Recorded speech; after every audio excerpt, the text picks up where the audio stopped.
Hello guys, welcome back to peak time learners. ഈ വീഡിയോയിൽ stack using array അതിൻ്റെ complete കോഡാണ് ഷെയർ ചെയ്യാൻ പോകുന്നത്. Code with explanation. അതിൻ്റെ അൽഗോറിതം വരുന്ന ഒരു വീഡിയോ ഓൾറെഡി അപ്ലോഡ് ചെയ്തിട്ടുണ്ട്. അതിൻ്റെ ലിങ്ക് തരാം. ആൻഡ് അതിൽ ഫസ്റ്റ് പാർട്ട് സ്റ്റാക്കിൻ്റെ ബേസിക്സ് ഒട്ടും ഇല്ലാത്തവർക്ക് വേണ്ടിയിട്ടാണ്. അത് കഴിഞ്ഞിട്ടാണ് അതിൻ്റെ അൽഗോറിതമൊക്കെ വരുന്നത്. അപ്പോൾ ലിങ്ക് കമൻറ്റ് സെക്ഷനിലുണ്ട്. അത് വേണമെങ്കിൽ നിങ്ങൾക്ക് വാച്ച് ചെയ്യാം. Okay, stack using array. Stack using array എന്ന് പറയുമ്പോൾ അറേ വെച്ചിട്ടാണ് നമ്മളിത് സ്റ്റാക്ക് ഓപ്പറേഷൻസ് എല്ലാം പെർഫോം ചെയ്യുന്നത്. ആൻഡ് സ്റ്റാക്കിനെ നമ്മളൊരു അറേ ആയിട്ടാണ് കൺസിഡർ ചെയ്യുന്നത്. അപ്പോൾ ആദ്യം ഗ്ലോബലി ഞാൻ ഒരു സ്റ്റാക്ക് ഡിക്ലെയർ ചെയ്തിട്ടുണ്ട്, ഒരു അറേ ഡിക്ലെയർ ചെയ്തിട്ടുണ്ട്. അതാണ് ഇൻറ്റ് സ്റ്റാക്ക് ഓഫ് 5. പിന്നെ അതിൻ്റെ ടോപ്പ് -1 ആക്കി കൊടുത്തിട്ടുണ്ട്. ഇൻറ്റ് ടോപ്പ് ഈക്വൽ ടു -1. പിന്നെ ഒരു വേരിയബിൾ n കൊടുത്തിട്ടുണ്ട്. n ഈക്വൽ ടു ഈ അറേക്ക് നമ്മൾ ഏത് സൈസാണോ കൊടുത്തത് ആ സെയിം സൈസ് കൊടുത്തിട്ടുണ്ട്. ആൻഡ് ഇത് നമ്മൾ നോർമലി അറേ എങ്ങനെയാണോ ഡിക്ലെയർ ചെയ്യുന്നത് അതുപോലെയാണ് ഇതും ഡിക്ലെയർ ചെയ്യേണ്ടത്. ആൻഡ് ഇതിൽ ഈ ഇൻറ്റ് n ഈക്വൽ ടു 5 പകരം ഇതിൻ്റെ മേളിൽ #define n5 അത് കൊടുത്തിട്ട് സെക്കൻഡ് ലൈനിൽ ഇൻറ്റ് സ്റ്റാക്ക് ഓഫ് n ഇങ്ങനെയും കൊടുക്കാം. അപ്പോൾ ഈ ഒരു ലൈൻ കൊടുക്കണ്ട, ലൈക്ക് ഇൻറ്റ് n ഈക്വൽ ടു 5 ഇല്ലേ, ആ ഒരു ലൈന് കൊടുക്കണ്ട. പക്ഷേ ഈ ഒരു #define എനിക്ക് ആദ്യം വർക്കായില്ല. അതുകൊണ്ടാണ് ഞാൻ n ഈക്വൽ ടു 5 എന്ന് വെച്ചിട്ട് പ്രോഗ്രാം ചെയ്തത്. അപ്പോൾ നമുക്ക് എങ്ങനെ വേണമെങ്കിലും ചെയ്യാം. ആദ്യം ഒരു അറേ നമ്മൾ ഡിക്ലെയർ ചെയ്യണം. ഒരു സ്റ്റാക്ക് അറേയാണ്, പക്ഷേ നമ്മൾ ഈ പ്രോഗ്രാം ചെയ്യുമ്പോൾ സ്റ്റാക്ക് എന്നാണ് പറയുന്നത്. അപ്പോൾ ഒരു സ്റ്റാക്ക് ഗ്ലോബലി ഡിക്ലെയർ ചെയ്തു. ഗ്ലോബലി ഡിക്ലെയർ ചെയ്യുന്നതിൻ്റെ reason push, pop, peek, display, search ഇത് എല്ലാത്തിലും പാസ് ചെയ്യുന്ന ഒരു അറേയാണ് ഇത്. അതുകൊണ്ട് അതിനെ ഗ്ലോബലി ഡിക്ലെയർ ചെയ്തു. പിന്നെ ടോപ്പിന് -1 ആക്കി കൊടുത്തിട്ടുണ്ട്. നമ്മൾ ടോപ്പ് എലമെൻറ്റ് ഓരോ എലമെൻറ്റ് ആഡ് ചെയ്യുമ്പോഴും ടോപ്പ് ഒന്ന് ഇൻക്രിമെൻ്റ് ചെയ്ത് പോകും. ആൻഡ് ടോപ്പിൽ ഏത് എലമെൻറ്റാണോ ഉള്ളത് അതായിരിക്കും ഈ ടോപ്പിൽ സ്റ്റോർ ചെയ്യുന്നത്. അപ്പോൾ ആദ്യം അതിനെ -1 ആക്കി സെറ്റ് ചെയ്തു. ദെൻ അത് കഴിഞ്ഞിട്ട് നമുക്ക് ഈ പ്രോഗ്രാമിൽ ആവശ്യമുള്ള യൂസർ ഡിഫൈൻ ഫങ്ഷൻസ് ഏതൊക്കെയാണോ അതെല്ലാം ഡിക്ലെയർ ചെയ്യണം. അപ്പോൾ ഞാൻ ഇതിൽ യൂസ് ചെയ്തിട്ടുള്ളത് push, pop, peek, display and search ആണ്. ആൻഡ് ഇതെല്ലാം റിട്ടേൺ ചെയ്യുന്നില്ല, ഈ ഫങ്ഷൻസ് ഒന്നും റിട്ടേൺ ചെയ്യുന്നില്ല. അതുകൊണ്ട് എല്ലാത്തിനും വോയിഡ് കൊടുത്തു. Void push of, void pop of, void peek of, void display of and void search of. ഇതെല്ലാം കൊടുത്ത് സെമിക്കോളൻ ഇടണം. ഓരോ യൂസർ ഡിഫൈൻ ഫങ്ഷൻസും കൊടുത്തിട്ട് സെമിക്കോളൻ ഇടണം. അപ്പോഴേ അത് ഫങ്ഷൻ ഡിക്ലറേഷൻ ആവത്തുള്ളൂ. ഇനി അത് കഴിഞ്ഞിട്ട് നമുക്ക് #include stdio.h കൊടുക്കാം, #include stdlib കൊടുക്കാം. stdlib ഇതിൽ ആവശ്യമില്ല, #include stdio.h മാത്രം കൊടുത്താൽ മതി. പിന്നെ അത് കഴിഞ്ഞിട്ട് മെയിൻ ഫംഗ്ഷനാണ് ഞാൻ ആദ്യം ഇതിൽ ചെയ്തിട്ടുള്ളത്. അപ്പോൾ മെയിൻ ഫംഗ്ഷനിൽ എനിക്ക് യൂസേഴ്സിൻ്റെ ചോയ്സ് റീഡ് ചെയ്തെടുക്കണം. അവർക്ക് ഏത് ഓപ്പറേഷൻസ് ആണോ പെർഫോം ചെയ്യേണ്ടതെന്ന് പറഞ്ഞിട്ട് അവരുടെ ചോയ്സ് റീഡ് ചെയ്തെടുക്കണം. അതിനാണ് ഇൻറ്റ് c കൊടുത്തിട്ടുള്ളത്. പിന്നെ ഈ ഒരു ഫംഗ്ഷൻ ഈ മെയിനകത്തുള്ളത് ഇൻഫിനിറ്റ് ടൈംസ് എക്സിക്യൂട്ട് ആവാൻ വേണ്ടിയിട്ടാണ് while of 1 കൊടുത്തിട്ടുള്ളത്. while of 1 കൊടുക്കുമ്പോൾ ആ വൈലിൻ്റെ അകത്തുള്ള ബോഡി ഇൻഫിനിറ്റ് ടൈംസ് എക്സിക്യൂട്ട് ആവും. എന്നിട്ട് അത് കഴിഞ്ഞിട്ട് എനിക്കൊരു മെനു ആണ് ഡിസ്പ്ലേ ചെയ്ത് വരേണ്ടത്. അപ്പോൾ അതിൽ യൂസർ ഒരു ഓപ്പറേഷൻസ്, ഇപ്പോൾ ഈ മെനുവിൽ സ്റ്റാക്ക് ഓപ്പറേഷൻസ് എന്നുള്ള ഹെഡിങ് വരും. അതിൻ്റെ താഴെ push, pop, 3 peek, 4 display, 5 search, 6 exit. അപ്പോൾ യൂസർ ഇപ്പോൾ 1 പ്രസ് ചെയ്യുവാണെങ്കിൽ കറസ്പോണ്ടിങ് പുഷ് ഓപ്പറേഷൻ എനിക്ക് പെർഫോം ആവണം. 2 പ്രസ് ചെയ്യുവാണെങ്കിൽ കറസ്പോണ്ടിങ് പോപ്പ് ഓപ്പറേഷൻ പെർഫോം ചെയ്യണം. ആൻഡ് 3 ആണെങ്കിൽ ടോപ്പ് എലമെൻറ്റ് ഡിസ്പ്ലേ ചെയ്യണം. 4 ആണെങ്കിൽ ആ സ്റ്റാക്കിലുള്ള എല്ലാ എലമെൻറ്റ്സും ഡിസ്പ്ലേ ചെയ്യിപ്പിക്കണം. ആൻഡ് 5 ആണെങ്കിൽ അതിൽ യൂസർ എൻ്റർ ചെയ്യുന്ന ഒരു എലമെൻറ്റ് ഈ ഒരു സ്റ്റാക്കിൽ ഉണ്ടോ ഇല്ലയോ എന്ന് സെർച്ച് ചെയ്ത് അതിൻ്റെ റിസൾട്ട് പ്രിൻ്റ് ചെയ്യിപ്പിക്കണം. പിന്നെ 6 എൻ്റർ ചെയ്ത് കൊടുക്കുമ്പോൾ ഈ ഒരു പ്രോഗ്രാമിൽ നിന്ന് കംപ്ലീറ്റ് എക്സിറ്റ് ആവണം. ഇതൊക്കെയാണ് മെനുവിൽ വരുന്നത്. അപ്പോൾ എനിക്ക് ഈ ഒരു മെനു ഇൻഫിനിറ്റ് ടൈംസ് എക്സിക്യൂട്ട് ആവണം. ആൻഡ് ഓൾസോ അതിൻ്റെ അകത്തുള്ള ഈ സ്വിച്ച് എനിക്ക് എക്സിക്യൂട്ട് ആവണം. അതുകൊണ്ടാണ് while ഇവിടെ സ്റ്റാർട്ട് ചെയ്തിട്ട് സ്വിച്ച് കഴിഞ്ഞിട്ട് ക്ലോസ് ചെയ്തിട്ടുള്ളത്. അപ്പോൾ while of 1 കൊടുത്തിട്ട് നമുക്ക് ആവശ്യമുള്ള ആ ഒരു മെനുവിലുള്ള എല്ലാം നമ്മൾ പ്രിൻ്റ് ചെയ്യിപ്പിക്കാം. പിന്നെ എൻ്റർ യുവർ ചോയ്സ് എന്ന് കൊടുത്തിട്ട് സ്കാൻ ഓഫ് %d, %c എടുക്കാം. ഈ സി ആണ് ചോയ്സ്. യൂസറിന് ഏത് ഓപ്പറേഷനാണ് പെർഫോം ചെയ്യേണ്ടത്. ഇപ്പോൾ പുഷ് ആണെങ്കിൽ അവർ 1 ആയിരിക്കും പ്രസ് ചെയ്യുന്നത്. അപ്പോൾ അവർ പ്രസ് ചെയ്യുന്ന ആ ഒരു നമ്പർ സ്റ്റോർ ചെയ്യാൻ വേണ്ടിയിട്ടാണ് ഈ സി നമ്മൾ യൂസ് ചെയ്യുന്നത്. ഇപ്പോൾ അവർ എൻ്റർ ചെയ്ത ആ ഒരു വാല്യൂ സിയിൽ നമ്മൾ സ്റ്റോർ ചെയ്തു. ഇനി ഈ സി വെച്ചിട്ടാണ് അവർ എൻ്റർ ചെയ്ത ചോയ്സ് വെച്ചിട്ടാണ് സ്വിച്ച് കേസ് വർക്കാവാൻ പോകുന്നത്. അതുകൊണ്ടാണ് ഇവിടെ സ്വിച്ച് ഓഫ് സി എന്ന് കൊടുത്തേക്കുന്നത്. സ്വിച്ച് ഓഫ് സി കൊടുത്തിട്ട് സ്വിച്ച് കേസ് ഓപ്പൺ ചെയ്യണം. ഓപ്പൺ ചെയ്തിട്ട് കേസ് 1ൽ നമ്മൾ ഈ മെനു ഡ്രിവൻ പ്രോഗ്രാമിൽ ഫസ്റ്റ് പൊസിഷനിൽ ഏത് ഓപ്പറേഷനാണോ കൊടുത്തിരിക്കുന്നത് ആ ഒരു ഫംഗ്ഷനെ കോൾ ചെയ്യണം. കേസ് 1 ഞാൻ മെനുവിൽ $1.push കൊടുത്തിരിക്കുന്നത്. അപ്പോൾ കേസ് 1ൽ എനിക്ക് പുഷ് ഫംഗ്ഷനെയാണ് വിളിക്കേണ്ടത്. അതിൽ ഫംഗ്ഷൻ നെയിം പിന്നെ സെമിക്കോളൻ പാരാമീറ്റേഴ്സ് എന്തെങ്കിലും പാസ് ചെയ്യുവാണെങ്കിൽ ആ പാരാമീറ്ററും കൂടി നമുക്ക് പാസ് ചെയ്ത് കൊടുക്കാം. ഞാൻ ഇവിടെ ഒന്നും പാസ് ചെയ്യുന്നില്ല. അപ്പോൾ പുഷ് സിംപ്ലി ബ്രാക്കറ്റ് പിന്നെ സെമിക്കോളൻ കൊടുത്താൽ മതി. അത് കഴിഞ്ഞിട്ട് സ്വിച്ചിൽ ഓരോ കേസ് കഴിയുമ്പോഴും ബ്രേക്ക് കൊടുക്കണം. ഇപ്പോൾ case 1 push of break, case 2 pop of break, case 3 peek of break, case 4 display of break, case 5 search of break, case 6 exit of 1 break. ഈ എക്സിറ്റ് ഓഫ് 1 ഇതെന്ന് പറയുന്നത് സിയിലുള്ള ഒരു ഇൻബിൽറ്റ് ഫംഗ്ഷനാണ്. എക്സിറ്റ് ഓഫ് 1 എന്ന് പറയുമ്പോൾ ആ ഒരു പ്രോഗ്രാം ഈ ഒരു ഫോർ എക്സാമ്പിൾ ഇപ്പോൾ നമ്മളുടെ മെനുവിൽ 6 ഡോട്ടാണ് എക്സിറ്റ് ഉള്ളത്. അപ്പോൾ യൂസർ 6 പ്രിൻ്റ് ചെയ്യുവാണെങ്കിൽ നേരെ അത് വരുന്നത് കേസ് 6ലോട്ടാണ്. കേസ് 6ൽ എക്സിറ്റ് ഓഫ് 1 ഈ ഫംഗ്ഷനെയാണ് നമ്മൾ വിളിച്ചിട്ടുള്ളത്. അപ്പോൾ എക്സിറ്റ് ഓഫ് 1 എവിടെയാണോ വർക്കാവുന്നത് അപ്പോൾ ആ പ്രോഗ്രാം ടെർമിനേറ്റായി പോകും. ഇപ്പോൾ 6 പ്രസ് ചെയ്യുമ്പോഴാണ് എക്സിറ്റ് ഓഫ് 1 വർക്കാവുന്നത്. അപ്പോൾ യൂസർ എപ്പോഴാണോ 6 പ്രസ് ചെയ്യുന്നത് അവർക്ക് എപ്പോഴാണോ എക്സിറ്റ് ചെയ്യാൻ തോന്നുന്നത് അപ്പോൾ അവർ 6 അടിച്ചാൽ മതി. 6 അടിക്കുമ്പോൾ ആ ഒരു പ്രോഗ്രാം കംപ്ലീറ്റ്ലി ടെർമിനേറ്റ് ആവും. പിന്നെ ലാസ്റ്റ് ഡീഫോൾട്ട് കേസ് കൊടുക്കണം. ഇപ്പോൾ 1 to 6 അല്ലാതെ വേറെ എന്തെങ്കിലും നമ്പറാണ് യൂസർ എൻ്റർ ചെയ്യുന്നതെങ്കിൽ അത് ഇൻവാലിഡ് ചോയ്സ് ആണ് എന്ന് പറഞ്ഞിട്ട് പ്രിൻ്റ് ചെയ്യിപ്പിക്കാൻ വേണ്ടിയിട്ട് ഡീഫോൾട്ട് യൂസ് ചെയ്യും. Default print of invalid option break. ഇത്രയേ ഉള്ളൂ നമ്മളുടെ main function. ഇനിയുള്ളതൊക്കെ user define functions ആണ്. അപ്പോൾ ഓരോ ഓപ്പറേഷൻസിനും എങ്ങനെ എഴുതണം എന്ന് പറയാം. First one push of function. Push എന്ന് പറയുന്നത് നമ്മൾ എലമെൻസിനെ ഇൻസേർട്ട് ചെയ്യുന്നതാണ്. ഇൻസേർഷനെയാണ് നമ്മൾ സ്റ്റാക്കിൽ പുഷ് എന്ന് പറയുന്നത്. പിന്നെ ഡെലീഷനെയാണ് നമ്മൾ പോപ്പ് എന്ന് പറയുന്നത്. അപ്പോൾ ആദ്യം പുഷ് നോക്കാം. പുഷിൽ ആദ്യം ഇൻസേർട്ട് ചെയ്യുമ്പോൾ എനിക്കൊരു ഡേറ്റ വേണം, ഒരു എലമെൻറ്റ് വേണം. ആ എലമെൻറ്റ് സ്റ്റോർ ചെയ്ത് വയ്ക്കാൻ വേണ്ടിയിട്ട് ഇതിൻ്റെ അകത്ത് ഞാൻ ഇൻഡെക്സ് കൊടുക്കുന്നു. എന്നിട്ട് യൂസറിൻ്റെ അടുത്ത് നിന്ന് ഒരു വാല്യൂ ഞാൻ എടുക്കുന്നു. Print of enter the data to be inserted. അവർ എൻ്റർ ചെയ്യുന്ന ആ ഒരു വാല്യൂ ഞാൻ എക്സിലാണ് സ്റ്റോർ ചെയ്ത് വെക്കുന്നത്. അപ്പോൾ സ്കാൻ ഓഫ് %d, %x. ഇപ്പോൾ ഞാൻ ഈ ഒരു ഫംഗ്ഷനകത്ത് ഇൻഡെക്സ് യൂസ് ചെയ്തിട്ടുണ്ട്. സെയിം ഈ ഒരു വേരിയബിൾ ഞാൻ ഇപ്പോൾ പോപ്പ് ഫംഗ്ഷൻ്റെ അകത്ത് യൂസ് ചെയ്യുമ്പോൾ എനിക്ക് വർക്ക് ആവത്തില്ല. ബിക്കോസ് നമ്മളൊരു ഫംഗ്ഷൻ്റെ അകത്ത് ഡിക്ലെയർ ചെയ്യുന്ന വേരിയബിൾസ് ആ ഒരു ഫംഗ്ഷനിൽ മാത്രമേ നമുക്ക് യൂസ് ചെയ്യാൻ പറ്റത്തുള്ളൂ. അതുകൊണ്ടാണ് നമ്മൾ എല്ലാ ഫംഗ്ഷനിലും യൂസ് ചെയ്യുന്ന കോമൺ ആയിട്ട് വരുന്ന വേരിയബിൾസ് എല്ലാം ഗ്ലോബലി ഡിക്ലെയർ ചെയ്യുന്നത്. അപ്പോൾ ആദ്യം യൂസേഴ്സിൻ്റെ അടുത്ത് നിന്ന് ഒരു വാല്യൂ നമ്മൾ ഇൻസേർട്ട് ചെയ്യണം. എന്നിട്ട് ടോപ്പ് ഈക്വൽ ടു n-1 ആണോ എന്ന് നോക്കണം. n എന്ന് പറയുന്നത് നമ്മൾ സ്റ്റാക്ക് ഡിക്ലെയർ ചെയ്യുമ്പോൾ സ്റ്റാക്കിൻ്റെ മാക്സിമം സൈസായിട്ട് കൊടുത്ത ഒരു വാല്യൂ ആണ് n. അപ്പോൾ ടോപ്പ് ഈക്വൽ ടു n-1 ആണോ എന്ന് നോക്കണം. n-1 ആണെങ്കിൽ ആ സ്റ്റാക്ക് ഫുള്ളാണ്. അതിൽ നമുക്ക് ഇനി എലമെൻസിനെ ഇൻസേർട്ട് ചെയ്യാൻ പറ്റത്തില്ല.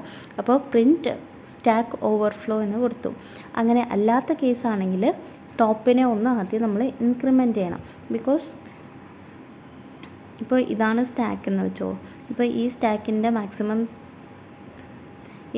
മാക്സിമം സൈസ് 1 2 3 4 ആണ്. അപ്പോൾ ഇൻഡെക്സ് വരുന്നത് 0 1 2 3 ആയിരിക്കും അതിൻ്റെ ഇൻഡെക്സ് വാല്യൂസ് വരുന്നത്.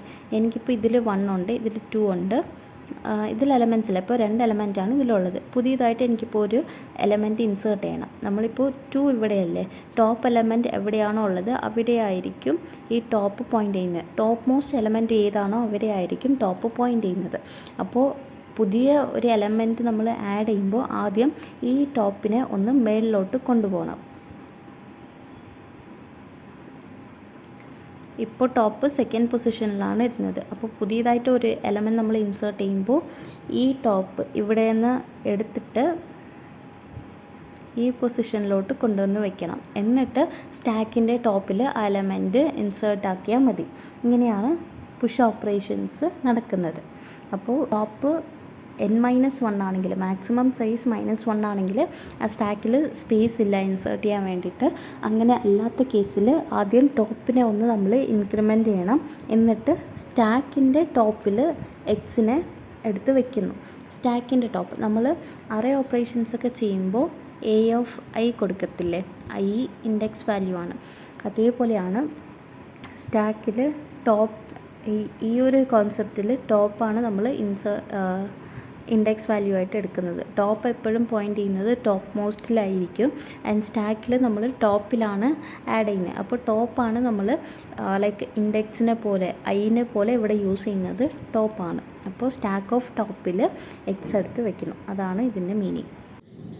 നെക്സ്റ്റ് ഉള്ളതാണ് ഡെലീഷൻ ഓപ്പറേഷൻ. സ്റ്റാക്കിൽ നമ്മൾ ഡെലീഷനെ പോപ്പ് എന്നാണ് പറയുന്നത്. അപ്പോൾ അതെങ്ങനെ ചെയ്യണമെന്ന് നോക്കാം. ആദ്യം വോയിഡ് പോപ്പ് ഓഫ് ആ ഫംഗ്ഷൻ സ്റ്റാർട്ട് ചെയ്യണം. പിന്നെ കേർലി ബ്രാക്കറ്റ് ഓപ്പൺ ചെയ്തിട്ട് ഇൻറ്റ് ഐറ്റം എന്ന് ഒരു ഐറ്റത്തിന് ഒരു വേരിയബിൾ ഞാൻ ഡിക്ലെയർ ചെയ്തിട്ടുണ്ട്. ഇത് എന്തിനാണെന്ന് വെച്ചാൽ നമ്മൾ ഈ എലമെൻ്റ് ആണ് ഡിലീറ്റ് ചെയ്തേ എന്ന് പ്രിൻ്റ് ചെയ്യിപ്പിക്കാൻ വേണ്ടിയിട്ടാണ് ഈ ഐറ്റം ഞാൻ യൂസ് ചെയ്തേക്കുന്നത്. അപ്പോൾ ടോപ്പ് -1 ആണോ എന്ന് ചെക്ക് ചെയ്യണം. സ്റ്റാക്കിൽ ടോപ്പ് -1 ആണെങ്കിൽ അതിൽ എലമെൻറ്റ്സ് ഒന്നുമില്ല എന്നാണ് മീനിങ്. അപ്പോൾ ടോപ്പ് ഈക്വൽ ടു -1 ആണെങ്കിൽ സ്റ്റാക്ക് അണ്ടർഫ്ലോ എന്ന് പ്രിൻ്റ് ചെയ്യണം. അങ്ങനെയല്ല, ടോപ്പ് ഈക്വൽ ടു -1 അല്ല എന്നുള്ള കേസിൽ ഈ ഐറ്റത്തിൽ സ്റ്റാക്കിൻ്റെ ടോപ്പിൽ ഏത് എലമെൻ്റാണോ ഉള്ളത് അതെടുത്ത് ഐറ്റമിൽ സ്റ്റോർ ചെയ്യണം. നമ്മൾ ഡിലീറ്റ് ചെയ്യുമ്പോൾ സ്റ്റാക്കിൽ ഡെലീഷൻ നടക്കുന്നത് ടോപ്പിലാണ് ആൻഡ് ഇൻസേർഷനും ടോപ്പിലാണ് നടക്കുന്നത്. ആൻഡ് ഇതിൽ സ്റ്റാക്കിൽ ലാസ്റ്റ് ഇൻ ഫസ്റ്റ് ഔട്ടാണ്. അപ്പോൾ ഇൻസേർഷൻ ഡെലീഷൻ രണ്ടും ലാസ്റ്റിലാണ് നടക്കുന്നത്. നിങ്ങൾക്ക് ദ ഡിലീറ്റഡ് എലമെൻറ്റ്സ് എന്ന് പറഞ്ഞ് പ്രിൻ്റ് ചെയ്യിപ്പിക്കണമെങ്കിൽ ഈ സ്റ്റാക്കിൻ്റെ ടോപ്പ് എടുത്തിട്ട് ഒരു വേരിയബിളിൽ സ്റ്റോർ ചെയ്ത് വയ്ക്കാം. അത് സ്റ്റോർ ചെയ്തതിന് ശേഷം ടോപ്പിനെ ഒന്ന് ഡിക്രിമെൻ്റ് ചെയ്താൽ മതി. ടോപ്പ് മൈനസ് കൊടുത്താൽ മതി. ആ ടോപ്പ് ഡിലീറ്റ് ആവും. എന്നിട്ട് the deleted elements print of the deleted elements %d, item ഇത് കൊടുത്താൽ മതി. നമ്മൾ ഡിലീറ്റ് ചെയ്ത എലമെൻറ്റ് പ്രിൻ്റ് ആയി കിട്ടും. അല്ലെങ്കിൽ ഈ ഐറ്റം നമ്മൾ യൂസ് ചെയ്യേണ്ട ആവശ്യമില്ല. ആദ്യം പ്രിൻ്റ് എഫ് കൊടുക്കാം. ഈ എൽസ് കേസിൽ ഈ item equal to stack of top വേണ്ട. അതിന് പകരം ആദ്യം print of the deleted elements എന്ന് പറഞ്ഞിട്ട് സ്റ്റാക്ക് ഓഫ് ടോപ്പ് ഇവിടെ പ്രിൻ്റ് ചെയ്യണം. The deleted elements %d, stack of top ഇങ്ങനെ കൊടുക്കണം. എന്നിട്ട് ഈ ടോപ്പ് മൈനസ് അതിൻ്റെ താഴെ കൊടുത്താൽ മതി. അപ്പോഴും നമുക്ക് ഡിലീറ്റ് ആവും. അപ്പോൾ ഈ എക്സ്ട്രാ വേരിയബിൾ യൂസ് ചെയ്യേണ്ട എന്നുണ്ടെങ്കിൽ നിങ്ങൾ ഡയറക്റ്റ്ലി അങ്ങനെ പ്രിൻ്റ് ചെയ്യാം. ആൻഡ് ഐറ്റം യൂസ് ചെയ്യുകയാണെങ്കിൽ അത് യൂസ് ചെയ്തിട്ട് പ്രിൻ്റ് ചെയ്യിപ്പിക്കാം. നെക്സ്റ്റ് ഫംഗ്ഷനാണ് പീക്ക്. ഈ പീക്ക് എന്ന് പറയുന്നത് നമ്മൾ ടോപ്പ് മോസ്റ്റ് എലമെൻറ്റ് പ്രിൻ്റ് ചെയ്യിപ്പിക്കാൻ വേണ്ടി യൂസ് ചെയ്യുന്നതാണ്. ടോപ്പ് എലമെൻറ്റ് ഏതാണോ അത് കണ്ടുപിടിച്ച് പ്രിൻ്റ് ചെയ്യിപ്പിക്കാനുള്ള ഒരു ഫംഗ്ഷനാണ് പീക്ക് ഓഫ്. അപ്പോൾ ഇതിന് ആദ്യം നമ്മൾ ടോപ്പ് ഈക്വൽ ടു -1 ആണോ എന്ന് ചെക്ക് ചെയ്യണം. അപ്പോൾ ടോപ്പ് ഈക്വൽ ടു -1 ആണെങ്കിൽ സ്റ്റാക്കിൽ എലമെൻറ്റ്സ് ഒന്നുമില്ല. അപ്പോൾ നമ്മൾ ടോപ്പിലുള്ള എലമെൻറ്റും കണ്ടുപിടിക്കാൻ പറ്റത്തില്ല. എലമെൻറ്റ് ഉണ്ടെങ്കിൽ നമുക്ക് ടോപ്പ് എലമെൻറ്റ് എടുക്കാൻ പറ്റത്തുള്ളൂ. അപ്പോൾ ടോപ്പ് ഈക്വൽ ടു -1 ആണെങ്കിൽ അവിടെ സ്റ്റാക്ക് എംപ്റ്റി അങ്ങനെ പ്രിൻ്റ് ചെയ്യാം. അല്ലെങ്കിൽ സ്റ്റാക്ക് അണ്ടർഫ്ലോ അങ്ങനെ എന്തെങ്കിലും നമുക്ക് പ്രിൻ്റ് ചെയ്യാൻ പറ്റും. പിന്നെ അങ്ങനെ അല്ല എന്നുണ്ടെങ്കിൽ print of the top elements %d, stack of top. ഇതെന്ന് സ്റ്റാക്ക് ഓഫ് ടോപ്പ് എന്ന് പറയുന്നത് സ്റ്റാക്കിലെ ടോപ്പ് ഇപ്പോൾ ഏത് എലമെൻറ്റിനെയാണോ പോയിൻ്റ് ചെയ്യുന്നത് ആ എലമെൻ്റ് ആയിരിക്കും നമുക്ക് പ്രിൻ്റായി കിട്ടുന്നത്. ഇത് നോർമലി നമ്മൾ അറേയിൽ യൂസ് ചെയ്യുന്ന പോലെയാണ്. അറേയിൽ ഇപ്പോൾ a(i) നമ്മൾ പ്രിൻ്റ് ചെയ്യത്തില്ലേ, i ഇൻഡെക്സ് പൊസിഷനാണ്. അതേപോലെ ടോപ്പും ഇതിൽ ഇൻഡെക്സ് പോലെയാണ് കൺസിഡർ ചെയ്യുന്നത്. ബട്ട് ടോപ്പ് എലമെൻറ്റ് എപ്പോഴും ടോപ്പിൽ ഏത് എലമെൻ്റാണോ ഉള്ളത് അതിനെ ആയിരിക്കും പോയിൻ്റ് ചെയ്യുന്നത്. അപ്പോൾ പീക്ക് ഓഫ് ഫംഗ്ഷൻ ഇത്രയേ ഉള്ളൂ. ആദ്യം നമ്മൾ സ്റ്റാക്കിൽ എലമെൻറ്റ്സ് ഉണ്ടോ എന്ന് നോക്കണം. അതിനാണ് ടോപ്പ് ഈക്വൽ ടു -1 ആണോ എന്ന് ചെക്ക് ചെയ്യുന്നത്. ഈക്വൽ ടു -1 ആണെങ്കിൽ സ്റ്റാക്ക് എംപ്റ്റി ആണ്. അല്ലാന്നുണ്ടെങ്കിൽ എൽസ് കേസിലാണ് print of the top elements stack of top. Then next ഫംഗ്ഷനാണ് display function. Display function use ചെയ്തിട്ട് നമുക്ക് ആ സ്റ്റാക്കിലുള്ള എലമെൻറ്റ്സ് എല്ലാം ഡിസ്പ്ലേ ചെയ്യാൻ പറ്റും. അപ്പോൾ ഡിസ്പ്ലേക്ക് ലൂപ്പ് വെച്ചിട്ടാണ് സ്റ്റാക്കിൽ നമ്മൾ ഡിസ്പ്ലേ ചെയ്യുന്നത്. അപ്പോൾ അതിന് വേണ്ടിയിട്ട് ഒരു വേരിയബിൾ ഐ ഞാൻ കൊടുക്കുന്നു. അത് ലൂപ്പിനാണ്. ഇനി print of the stack elements are, ഇത് ചുമ്മാ ഒരു സ്റ്റേറ്റ്മെൻറ്റാണ്. ദ സ്റ്റാക്ക് എലമെൻറ്റ്സ് ആർ എന്ന ഒരു സ്റ്റേറ്റ്മെൻറ്റ് കൊടുക്കുന്നു. അത് കഴിഞ്ഞിട്ട് ഫോർ ലൂപ്പ് സ്റ്റാർട്ട് ചെയ്യുന്നു. ഫോർ ലൂപ്പിൽ ഞാൻ ഈക്വൽ ടു ടോപ്പ് തൊട്ടാണ് സ്റ്റാർട്ട് ചെയ്തത്. ബിക്കോസ് സ്റ്റാക്കിൽ ലാസ്റ്റ് ഇൻ ഫസ്റ്റ് ഔട്ടാണ്. അപ്പോൾ നമ്മൾ പ്രിൻ്റ് ചെയ്യുമ്പോൾ ലാസ്റ്റ് ഏത് എലമെൻ്റാണോ നമ്മൾ ഇൻസേർട്ട് ചെയ്ത് അതായിരിക്കും ഫസ്റ്റായിട്ട് പ്രിൻ്റ് ചെയ്യേണ്ടത്. അതുകൊണ്ടാണ് i ഈക്വൽ ടു ടോപ്പ് തൊട്ട് ലൂപ്പ് സ്റ്റാർട്ട് ചെയ്തേക്കുന്നത്. അപ്പോൾ ഞാൻ ലൂപ്പ് എഴുതുമ്പോൾ ഐ ഈക്വൽ ടു ടോപ്പ്, ആ ടോപ്പ് തൊട്ടാണ് ഞാൻ ലൂപ്പ് സ്റ്റാർട്ട് ചെയ്യുന്നത്. Top i greater than or equal to 0 വരെ പോവാം, ഐ മൈനസ് മൈനസ് ഇങ്ങനെ കൊടുത്തു. ഇനി അതിൻ്റെ അകത്ത് print of percentage d comma stack of I എന്ന് കൊടുത്താൽ മതി. ഇതായിരിക്കും ഡിസ്പ്ലേ ചെയ്യുന്ന ഫംഗ്ഷൻ. ഇനി നെക്സ്റ്റ് വണ്ണാണ് സെർച്ച് ചെയ്യാനുള്ള ഫംഗ്ഷൻ. സെർച്ചിങ്ങിൽ ആദ്യം നമ്മൾ യൂസേഴ്സിൻ്റെ അടുത്ത് ഒരു സെർച്ചിങ് എലമെൻറ്റ് മേടിക്കണം, ഇൻപുട്ട് ചെയ്യണം. എന്നിട്ട് സ്റ്റാക്ക് എലമെൻറ്റിൽ ഓരോ എലമെൻറ്റുമായിട്ട് കമ്പയർ ചെയ്ത് നോക്കണം. എവിടെയാണോ രണ്ടും മാച്ച് ആവുന്നത് അവിടെ വെച്ച് നമ്മൾ പ്രിൻറ്റ് ചെയ്യണം. എലമെൻറ്റ് ഫൗണ്ട് അറ്റ് പൊസിഷൻ എന്ന് പറഞ്ഞിട്ട് പ്രിൻറ്റ് ചെയ്യണം. അപ്പോൾ എലമെൻറ്റ്സ് അതിൽ ഇല്ലെങ്കിൽ, യൂസർ സെർച്ച് ചെയ്യുന്ന എലമെൻറ്റ് അതിൽ ഇല്ലെങ്കിൽ എലമെൻറ്റ് നോട്ട് ഫൗണ്ട് എന്ന് നമുക്ക് പ്രിൻറ്റ് ചെയ്യണം. അപ്പോൾ ആദ്യം ഇതിൽ എസ് പി ഐ പിന്നെ ഫ്ലാഗ് ഈക്വൽ ടു 0 എന്ന് സെറ്റ് ചെയ്തിട്ടുണ്ട്. ഇതിൽ എസ് എന്ന് പറയുന്നത് യൂസർ സെർച്ച് ചെയ്യാൻ പോകുന്ന ഡേറ്റ ആണ് എസ്. പിന്നെ ഉള്ളത് പി എന്ന് പറയുന്നത് ആ ഒരു ഡേറ്റ യൂസർ എൻ്റർ ചെയ്ത് തരുന്ന ഡേറ്റ ഏത് പൊസിഷനിലാണോ ഉള്ളത് അത് പ്രിൻ്റ് ചെയ്യിപ്പിക്കാൻ വേണ്ടിയിട്ടാണ് ഞാൻ പി കൊടുത്തേക്കുന്നത്. പിന്നെ ഉള്ളത് ഐ യൂസ് ചെയ്യുന്നത് ലൂപ്പിന് വേണ്ടിയിട്ടാണ്, ഇൻക്രിമെൻറ്റിന് വേണ്ടിയിട്ടാണ് ഐ യൂസ് ചെയ്യുന്നത്. പിന്നെ ഫ്ലാഗ് എന്നൊരു വേരിയബിളും കൂടി യൂസ് ചെയ്യുന്നുണ്ട്, ഫ്ലാഗ് ഈക്വൽ ടു 0. അതെന്തിനാണെന്ന് വെച്ചാൽ ഇപ്പോൾ ലൂപ്പിൻ്റെ അകത്ത് നമുക്ക് എലമെൻറ്റ് കിട്ടി. ഇപ്പോൾ നമ്മൾ സെർച്ച് ചെയ്തുകൊണ്ടിരിക്കുമ്പോൾ ഒരു പൊസിഷനിൽ എലമെൻറ്റ് കിട്ടിയെന്ന് വെച്ചോ, അപ്പോൾ നമ്മൾ ഈ ഫ്ലാഗിനെ 1 ആക്കാം. അപ്പോൾ ഈ ലൂപ്പ് കഴിഞ്ഞിട്ട് പുറത്ത് വന്ന് ഫ്ലാഗ് ഈക്വൽ ടു 0 ആണോ എന്ന് ചെക്ക് ചെയ്യണം. ബിക്കോസ് നമ്മൾ എലമെൻറ്റ് ഉണ്ടെങ്കിൽ ഈ ഫ്ലാഗിനെ 1 ആയിട്ട് സെറ്റ് ചെയ്യും. എലമെൻറ്റ് ഇല്ലെങ്കിൽ ഫ്ലാഗ് 0 ആയിരിക്കും. എലമെൻറ്റ് ഉണ്ടെങ്കിൽ ഈ ഫ്ലാഗിനെ നമ്മൾ 1 ആയിട്ട് സെറ്റ് ചെയ്തിരിക്കും. എലമെൻറ്റ് ഇല്ലെങ്കിൽ ഫ്ലാഗ് 0 ആയിരിക്കും. അപ്പോൾ ലൂപ്പിൻ്റെ പുറത്ത് വന്നിട്ട് ഫ്ലാഗ് ഇപ്പോഴും 0 തന്നെയാണോ എന്ന് ചെക്ക് ചെയ്യണം. അപ്പോൾ ഫ്ലാഗ് ഈക്വൽ ടു 0 ആണെങ്കിൽ എലമെൻറ്റ് നോട്ട് ഫൗണ്ട് എന്ന് പ്രിൻറ്റ് ചെയ്യിപ്പിക്കാം. അപ്പോൾ ആദ്യം നമുക്ക് ആവശ്യമുള്ള വേരിയബിൾസ് എല്ലാം ഡിക്ലെയർ ചെയ്തു. ഇനി print of enter the element you are searching for എന്ന് പറഞ്ഞ ഒരു സ്റ്റേറ്റ്മെൻറ്റ് കൊടുത്തിട്ടുണ്ട്. അപ്പോൾ യൂസർ സെർച്ച് ചെയ്യുന്ന ആ ഒരു എലമെൻറ്റ് നമ്മൾ ഇൻപുട്ട് എടുക്കുന്നു. ഇൻപുട്ട് എടുത്തിട്ട് അത് എസ്സിലാണ് സ്റ്റോർ ചെയ്യുന്നത്, percentage d comma percent s. ഇനി ലൂപ്പ് കൊടുക്കുന്നു. ഈ loop i equal to 0, i less than top, i plus plus ആണ്. നമുക്ക് വേണമെങ്കിൽ i equal to top, i greater than or equal to 0, i minus minus എന്നും കൊടുക്കാം. ഇനി അത് ഓപ്പൺ ചെയ്തിട്ട് അതിൽ if s equal to stack of i ആണോ എന്ന് ചെക്ക് ചെയ്യുന്നുണ്ട്. യൂസർ എൻ്റർ ചെയ്യുന്ന ആ ഒരു എലമെൻറ്റ് സ്റ്റാക്കിലുള്ള എലമെൻറ്റുമായി മാച്ച് ചെയ്യുന്നുണ്ടോ എന്നാണ് ഇതിൽ ചെക്ക് ചെയ്യുന്നത്. അങ്ങനെ മാച്ച് ആവുന്നുണ്ടെങ്കിൽ print of the element found at percentage d comma i plus 1 ആണ് കൊടുക്കേണ്ടത്. ബിക്കോസ് നമ്മൾ ഇത് ഐ ഈക്വൽ ടു 0 തൊട്ടാണ് സ്റ്റാർട്ട് ചെയ്തത്. അപ്പോൾ ഈ ഒരു എലമെൻറ്റ് ഐ ഈക്വൽ ടു 2 കിട്ടുന്നതെങ്കിൽ അതിൻ്റെ ഒറിജിനൽ പൊസിഷൻ 3 ആയിരിക്കും. ബിക്കോസ് ഐ 0 തൊട്ടാണ് സ്റ്റാർട്ട് ചെയ്യുന്നത്. അപ്പോൾ റിയൽ വേൾഡിൽ നമ്മൾ 1 തൊട്ട് കൗണ്ട് ചെയ്യണം. അപ്പോൾ പ്രിൻറ്റ് ചെയ്യുമ്പോൾ ഐ പ്ലസ് 1 എന്ന് കൊടുത്താൽ മതി. അല്ലെങ്കിൽ നമ്മൾ ഇവിടെ ഡിക്ലെയർ ചെയ്യുമ്പോൾ ഫോർ ലൂപ്പിൽ യൂസ് ചെയ്യുമ്പോൾ തന്നെ ഐ ഈക്വൽ ടു 1 കൊടുത്താൽ ഇവിടെ പെർസെൻറ്റേജ് ഡി കോമ ഐ മാത്രം കൊടുത്താൽ മതി. എന്നിട്ട് നമ്മളിവിടെ ഫ്ലാഗിനെ 1 ആക്കുന്നു. എലമെൻറ്റ് ഉണ്ടെങ്കിൽ മാച്ച് ആവുന്നുണ്ടെങ്കിൽ എലമെൻറ്റ് ഫൗണ്ട് അറ്റ് പൊസിഷൻ എന്ന് പ്രിൻറ്റ് ചെയ്തിട്ട് ഫ്ലാഗിനെ നമ്മൾ 1 ആക്കുന്നു. നെക്സ്റ്റ് ഈ ലൂപ്പെല്ലാം ക്ലോസ് ചെയ്യണം. ഈ ലൂപ്പെല്ലാം ക്ലോസ് ചെയ്തിട്ട് ഫ്ലാഗ് 0 ആണോ എന്ന് ചെക്ക് ചെയ്യുന്നുണ്ട്. ഫ്ലാഗ് ഈക്വൽ ടു 0 ആണെങ്കിൽ എലമെൻറ്റ് അതിലില്ല. അപ്പോൾ print of element not found. അപ്പോൾ ഇത്രയേ ഉള്ളൂ നമ്മളുടെ സ്റ്റാക്ക് ഓപ്പറേഷൻസ് യൂസിങ് അറേ. അപ്പോൾ നെക്സ്റ്റ് വീഡിയോയിൽ queue operations using array share ചെയ്യാം. ആൻഡ് അത് കഴിഞ്ഞിട്ട് ലിങ്ക് ലിസ്റ്റ് ഓപ്പറേഷൻസ് അങ്ങനെ ഓരോന്നായിട്ട് ഷെയർ ചെയ്യാം. ആൻഡ് പറ്റുവാണെങ്കിൽ ഇതിൻ്റെ കൂടെ തന്നെ ബാക്കി അടുത്ത ടോപ്പിക്കും കൂടി ഷെയർ ചെയ്യാം.